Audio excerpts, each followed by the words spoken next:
It is time for another episode of Rigid Expressions. Good morning, good evening, good afternoon to everybody who is currently watching this or listening to this, because I am doing a StreamYard like I did last week. I think I think that's going to become an element of uh, a part of the show. Okay, so we're going to make it happen.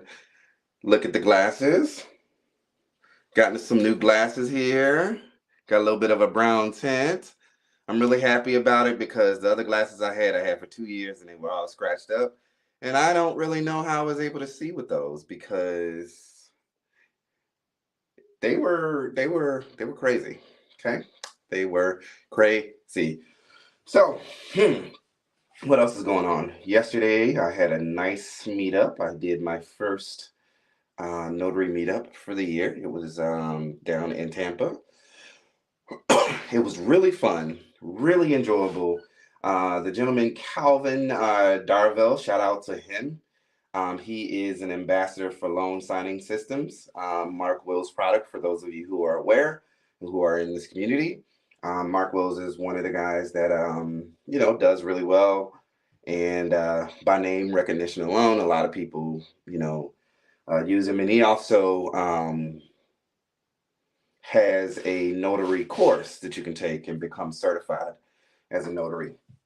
And he's an ambassador, and Calvin is, and he had a notary meetup, which y'all know I spearhead and I head up Central Florida Notaries. I got a lot of people that came over from that to join Central Florida Notaries, and that's, I wouldn't call it a mentorship program.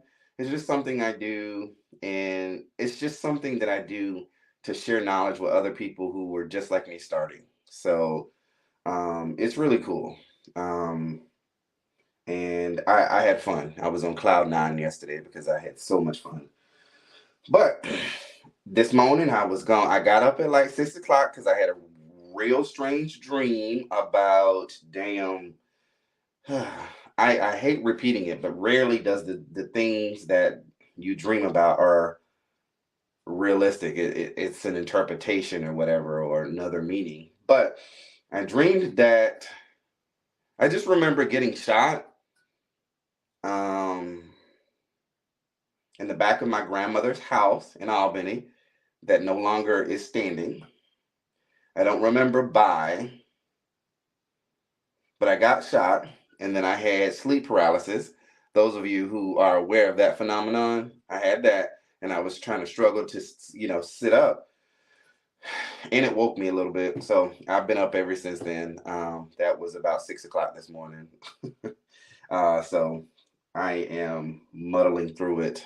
I mean, I'm an early bird to begin with anyway, so I figure, you know what, you're up. Why don't you go ahead and record an episode? So here I am. Let's see.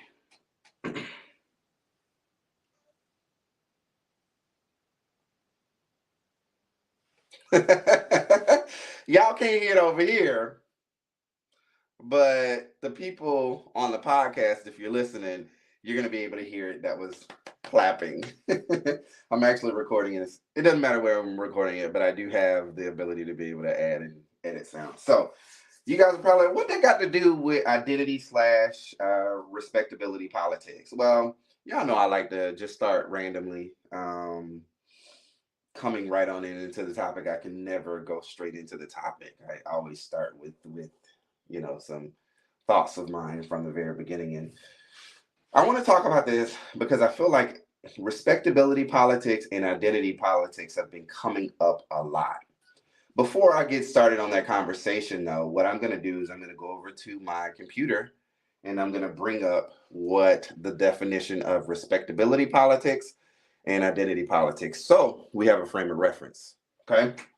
So respectability politics or identity politics, which is what I have up first, it says the tendency of people of a particular religion, ethnic group, social background, etc., to form exclusive political alliances, moving away from the traditional based uh, party politics.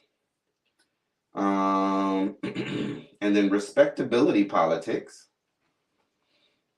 which is really what we're going to be focusing on, a significance, great significance, because I think people, as of recent, aren't realizing how much they are in that realm. And I don't agree with respectability politics or identity politics at all. I don't.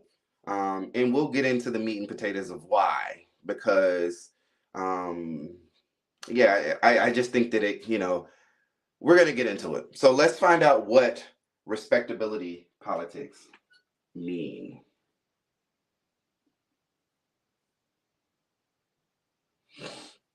So the dictionary.com definition says a set of beliefs holding that conformity to prescribed mainstream standards of appearance and behavior will protect a person who is a part of a marginalized group, especially a Black person, from prejudice and systematic injustices.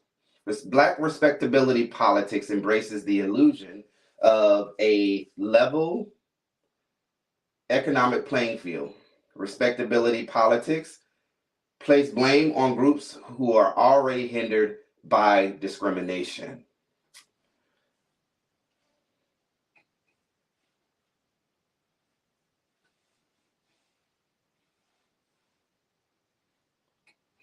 So what does that mean, Reggie? What does that mean? Like, what you talking about, the words? So, a great example of respectability politics, I think, it really, as the definition states, it is at the hands of marginalized people, mostly Black folks. But you will hear it in terms of, women. Well, if she wasn't dressed that way, maybe she wouldn't have been seen in that way, or maybe they wouldn't have disrespected her like that. Or a gay person, if he wasn't so flamboyant, maybe he wouldn't have gotten beaten up. Or men, if he wasn't so, feminine, then maybe, he would have been taken seriously, right? So it has everything to do with how you should act in a certain situation. It really kind of ties into victim blaming a little bit. You, a lot of times when respectability politics are being applied, it is typically in an instance where it starts a victim blaming situation. And we all know that there's no reason to be a victim. There's no given great time to be a victim at all, right? Um, and I'm pretty sure a lot of you guys are probably picking apart, like, well, yeah, like if you kill somebody and then you get killed, that's okay to be a victim. Okay, yes, that's not what we're talking about. We're talking about people who are already oppressed in this instance, um, being held to a standard that is unrealistic for anybody and almost unattainable for anybody to be held to, but yet we have a tendency, not we have a tendency, but yet they're still being looked at as not being the ideal victim. Does that make sense? Does that kind of and for me, at this ripe old age of 42, um, I've gotten to a place in my life where I don't really give a fuck about what people think of me. And I'm not held to any standard, or I don't hold myself to any standard. That wasn't always the case, though. Um, I remember having conversations with Carlos very early on about, the Socorro Garner household. That's not how we act in public. We need to make sure that we have a higher standard. Um, and, who the fuck am I, right? But that was really kind of the core belief that I stood on. But I started realizing that people who were considered showing identity, or showing the correct behavior and doing what they're supposed to do and align with everything that they're supposed to be, still being victims. it made me kind of look at that concept and say, you know what, it really don't matter how you act. That has nothing to do with why you're being victimized or why you're being chosen as a victim. That's rarely, it's one has nothing to do with the other. What it is, you know, when you are a victim of a certain situation, that person who's doing the victimizing is not saying, well, because they look like or they act like or they're being like, they're just doing it for power and dominance in a lot of instances, which has nothing to do with respectability. And I think that us as black folks, you know, a lot of we hold the burden of that because a lot of our ancestors, our family members, you know, who like I say this all the time. My parents were born in the 50s and raised in the 60s. A lot of that for them, even before that, you know, during Jim Crow laws and slavery and all that other stuff, you know, respectability politics was that was a survival thing. So it literally is in a lot of our DNA, and that's what people default on to whenever they find a situation that doesn't necessarily fit their narrative, or not necessarily their narrative, but fit the story that aligns best with how they were raised. And then when I mean they, the person who is dissecting the information in a particular situation. So the reader, for example, of a newspaper ad or newspaper story about 5 women killed, you know, they automatically go back and default to, you know, victim blaming simply because of their core values, what they were raised on, how they were taught to be able to navigate in this world. Now, I told y'all 2023 is about thriving. So I'm getting rid of that survival mentality, that survival ideal that I have to act and do certain things to be successful or to be taken seriously as a person. Okay. I'm done with that. It's limiting. It doesn't allow us to be in my mind, it doesn't allow us to be authentic if we're showing up and we are abiding by identity politics and checking, you know, our you know, mental uh what do you call it?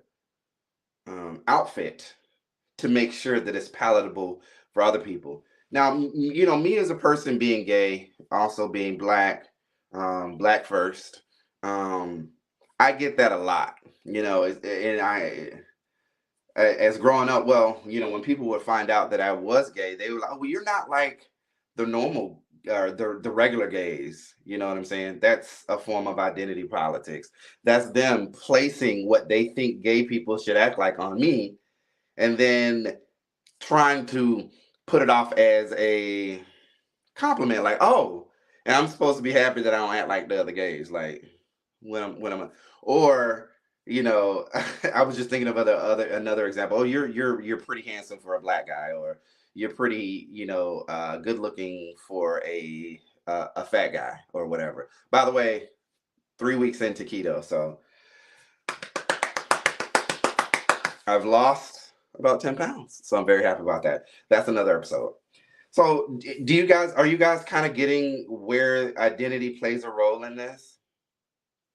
You know, in a lot of ways that we shape, you guys on the camera can see me clean clean the mic.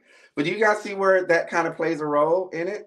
We get a lot of that in terms of like, you know, with Kevin Samuels, you know, um, the optics of being a woman at the age of 30 with 3 kids and not married, and what that looks like, and how she needs to act to be presentable to men, you know, with, you know, while not taking in consideration, that could be a choice for her.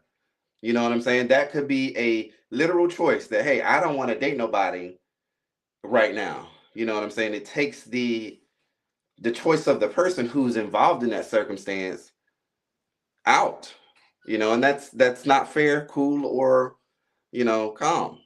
We see it a lot of times when it comes to you know um applied to trans folks. We do see that also being applied a lot to gay people too. As I stated my previous example, oh, if he wasn't so flamboyant, then maybe he wouldn't have got his ass whooped when the guys were doing what they did. Or maybe if, he had told this person that they were trans, maybe she wouldn't have been killed.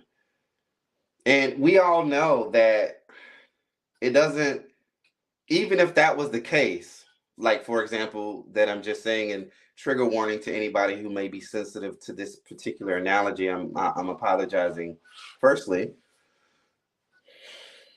That even if that was the case, where they didn't disclose their transness to a person, that doesn't give that trans person the right to be killed. There's no excuse for killing or beating up that person just because you can't deal with your emotions or you understand the situation. You know what I'm saying? That's never the problem of the victim. That is not something that the victim is responsible for having to bear. You know what I'm saying? So it's quit it with all that. It's stupid. And as Black folks, I really think, I wrote this down earlier, and I said this, the burden of Black folks. A lot of us, we get that a lot when it comes to, when white, it happens a lot at the hands of white people. When, like, for example, the Mike Browns and the Tamir Rices, the Sandra Bland. Well, if for example, Tamir Rice wasn't playing with a gun out in the park by himself, maybe he wouldn't have been killed. When we've seen white people literally steal police cars and live to tell about it. We've seen white men shoot and kill another police officer and live to tell about it. And Black folks just get killed for existing, for something that is a minor misunderstanding. So the identity politics doesn't apply in those situations. What do we say to Sandra Bland, who just went to, and I know that, they're saying that it was a suicide, but literally her charge for being arrested was a minor charge, and she ended up spending 3 days in jail. What do we say to George Floyd, who was killed killed by the hands of Derek Chauvin because, it was told that he had a counterfeit $20 bill. His crime was being murdered in front of everybody, because I know you've seen the video. And we can't say that he wasn't acting the way he was supposed to act. So are you guys understanding now how the identity, like the respectability politics doesn't apply in those situations? And going back to what I was going to say, I think with Black folks, we have a tendency to be harsher and hold truer to those ideas because, a lot of us were raised, again, as I said, on that level of survival. If you act like this and you do this and you do these things and you go to school, you get a job, you keep your head down, you stay out of jail, you talk nice, you speak specifically with a articulate accent, you're told that you're going to thrive, you're going to live life. That didn't happen to Tamir Rice, you know? He didn't get an opportunity to show himself. He wasn't even humanized in those moments that from the time the cops got there, shot him, and you know, he was killed. So how do those things apply? And I'm using that as an extreme example, because I think it sometimes takes extreme examples for people to understand the weight of which their thought process is really damaging and harming to our community. The um, it just comes from, and then I want to make sure that I'm clear when I say this. We also know that white people aren't held to the same exact standard,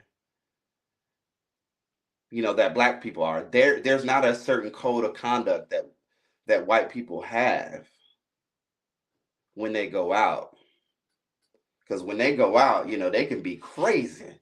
They can go and wreck shit, fuck shit up, tear down a whole damn store, go home, have a glass of wine, see that shit on TV, and then see that they're being looked for, and then be, oh, I'm just gonna go to the, what's going on here, guys? Like, here I am, you know, and be able to be seen from a place of being a victim, right? A place of being victimized rather than being put,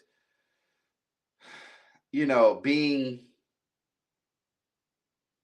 held responsible for their actions. We see that, like it's common, plain as day. You know what I'm saying? We see instances of that on TV the time, all the time. How do we explain that? We can't. So for me, I think I always say this, and I hope it makes sense. Compassion lies in between the thought of something, and it might not be something that's palatable for everybody, and actually choosing to say something a little bit more palatable. I guess what I'm trying to say is all it takes is just a moment to consider the information at hand, to have compassion for somebody that you have no real connection with. Does that make sense? Do y'all get what I'm trying to say? Like, before you are standing firm on a soapbox on something that you don't know very much about other than what you read, let's take a moment to just think about it, process what's going on, possibly use empathy to put yourself in that person's shoes and understand that there wouldn't have been anything that person would have done that wouldn't have caused them to not be victimized. They just happen to be the wrong person at the right person at the wrong time. It's difficult to think about things in those ways because a lot of the Bible and what we learn as people is that things aren't random. Things happen for a reason. So we go searching for reasons why something may have happened. And what I've learned is that sometimes things just are. A-R-E. They just be. They just is. And we have to, and I think that, if I were to surmise, I think a lot of us are not comfortable with sitting in that unknown. I know for a fact, I ain't like, I can't do it. I'm over trying to understand. But what I'm learning to do and what we gonna do in 2023 is we're gonna really take the time to sit in that uncomfortable feeling. Just sit in it. Process what's going on. Feel uncomfortable. Feel the itches under your arms. You know, feel the sweat on your head, feel the awkwardness of misunderstanding, sitting in that moment and just being like, oh, okay, this is weird.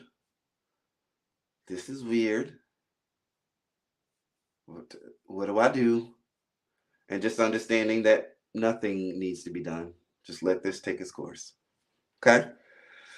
So I say to everybody out there, be yourself. The only barometer that I have is to be a good damn person, whatever that may mean to you.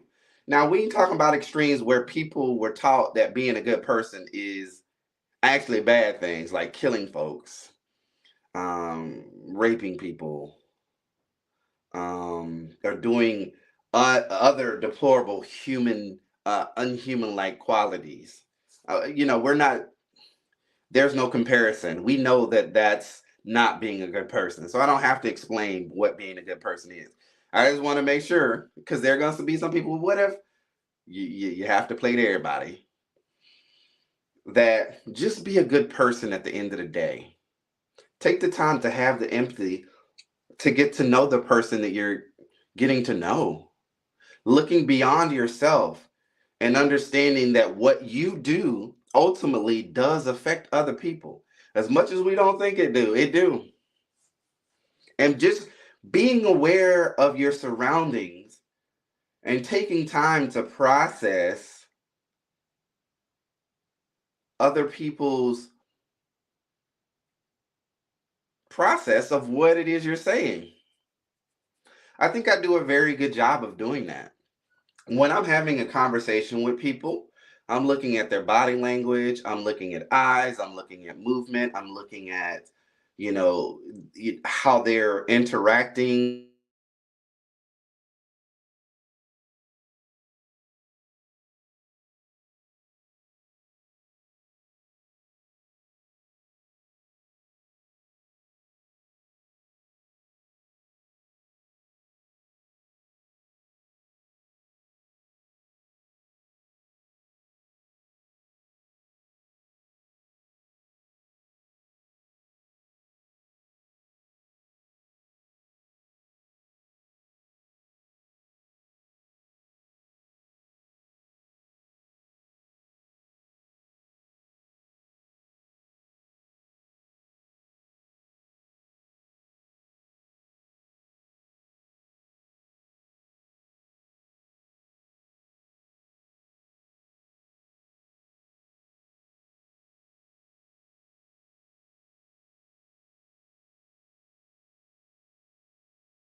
It was muted, so y'all.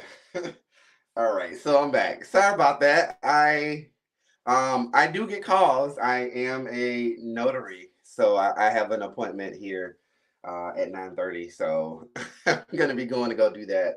So yeah, man. Woo.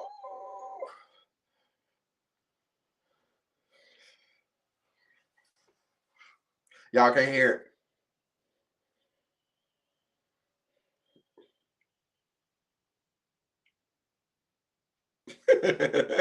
But yeah, so I had to answer that call. But I don't remember my train of thought. I probably should have listened to it before. But long story short, all I'm saying is just take the moment and time to really process what people are saying, to get to know them and understand where they're coming from. Don't be so quick to judgment. And if any of your ideas based on how someone should act comes from any of some of the examples that I've brought up, then maybe it's something that you should consider maybe keeping to yourself. Just throwing it out there. Y'all ain't got to do y'all ain't got to do like what I'm talking about. But I know for me, I am truly allowing folks to be able to be themselves. I was having a conversation with somebody yesterday, and it was really one of the first times I felt like I was authentically me. You know what I'm saying? Like, I didn't care about what and I know that kind of sounds like I'm like disregarding, but what I mean by not caring is it wasn't like I was going in and monitoring what I was saying for the sake of looking good. It was just like, okay, I don't know you, you don't know me. Hey, we just sitting here talking, you know, and I'm just having a good time getting to know you as a person and understanding where you're coming from. And I don't give a damn about what you think about what it is I'm saying. Unless you say something. If they had said something, it seemed like they were like genuinely entertained, so that was cool. But yeah, I was like just in my bag, and they enjoyed themselves. And hopefully in the future I can talk a little bit more about that, but that's gonna be on the notary side. So you gonna have to either go to YouTube or whatever and do and I'll you got it. So, with that being said, y'all, that has been another episode of Reggie's Expressions. I am Audi 5000. I hope this gives you a frame of reference. You probably have heard this term before, and I'm not adding anything new to the conversation other than just my own perspective, which is fine. But I just hope that it starts the conversation about us really just breaking down where respectability puts us in society, and how there's no place for it in 2023. Okay? All right. So you guys can find me at Reggie's Expressions. That's REGGEE' Expressions on Facebook. And you can find me at Reggie's REGGEES_expressions on Instagram. Okay? You can also find me on YouTube, Reggie's Expressions, spelled REGGEE' expressions on YouTube. All right. So enjoy the rest of your day. I hope you guys enjoyed the episode, and I'll talk to you later. Peace.